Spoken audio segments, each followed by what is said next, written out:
હા, Harshad Popat, general secretary western zone insurance employees association.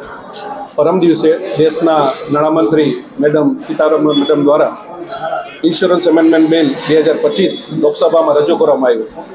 આ બિલમાં મુખ્યત્વે જે પ્રાવધાનો હતા એમાં 100% એફડીઆઈ કરવી ઇન્સ્યોરન્સ ક્ષેત્રમાં, ઓપન આર્કિટેક્ચર એજન્ટ માટે કરવું, તેમજ કોમ્પોઝિટ લાઇસન્સની વાત હતી, અને જે મૂડી જે ઇન્સ્યોરન્સ કંપની ખોલવા માટેની જે મિનિમમ મૂડી 5,000 કરોડ કરવાની હોય એની બદલે 1,000 કરોડ સુધી નીચે લઈ જાવ. આ 4 મેઇન એમાં પ્રોવિઝન્સ હતા.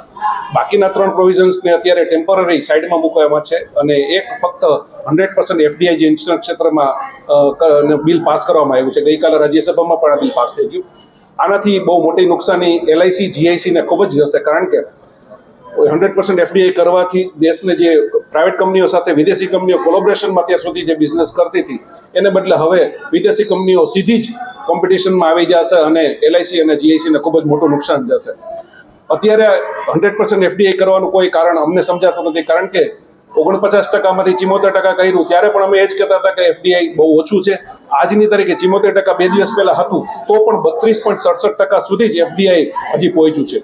અને દેશની જે સરકાર છે એ એવું આમ જનતાને આશ્વાસન આપે છે કે વિદેશી કંપની આવશે તો કોઈ ચિંતા કરવાની જરૂર નથી, કોમ્પિટિશન વધશે, દેશના આમ જનતા સુધી દરેકને 2047માં જે વીમો આપવાની વાત સરકાર દ્વારા કરવામાં આવી હતી ત્યાં સુધી પહોંચશે. તો મને આશ્ચર્ય થાય છે કે દેશની 70 કરોડ જનતા 5 કિલો અનાજની લાઈનમાં ઊભી છે અને કઈ રીતે કઈ વીમો લેશે? અને વિદેશી કંપનીઓ શું ગામડાઓમાં જશે, નાના રૂરલ સેન્ટરમાં જશે?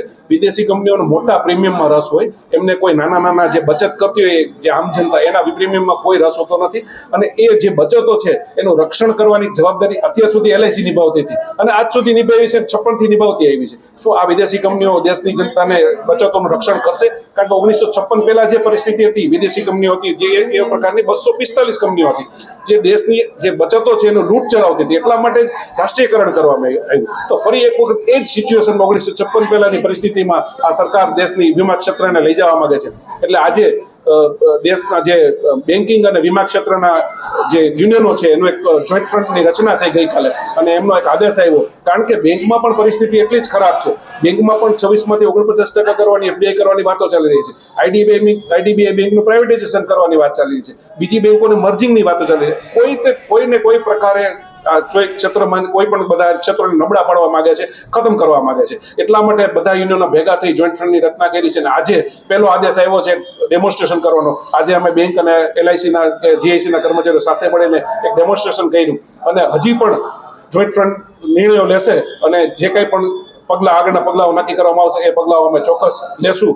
અમે આનાથી ઝૂકવાના નથી, આનાથી હારવાના નથી. અમે છેલ્લા શ્વાસ સુધી અમે લડવાના છીએ. સ્પર્ધા થતા કસ્ટમરોને ફાયદો થશે? કસ્ટમરને કોઈ રીતે ફાયદો થાય નહીં, કારણ કે બીએસએનએલ બહુ મોટો દાખલો છે. પહેલા જીઓ આવ્યું તો જીઓએ શું કર્યું? મફત બધાને આપ્યું. આ લોકો વિદેશી કંપનીઓ આવશે, કદાચ શરૂઆતમાં સસ્તો પ્રીમિયમ પણ આપી દેશે, પછી ધીરે ધીરે એલઆઈસી જીઆઈસી ખતમ કરશે, પછી પોતાના મનચાહા પ્રીમિયમ લેશે. જે જીઓ અને બીએસએનએલ નો દાખલો એ સેમ દાખલો દરેક ક્ષેત્રમાં આવશે.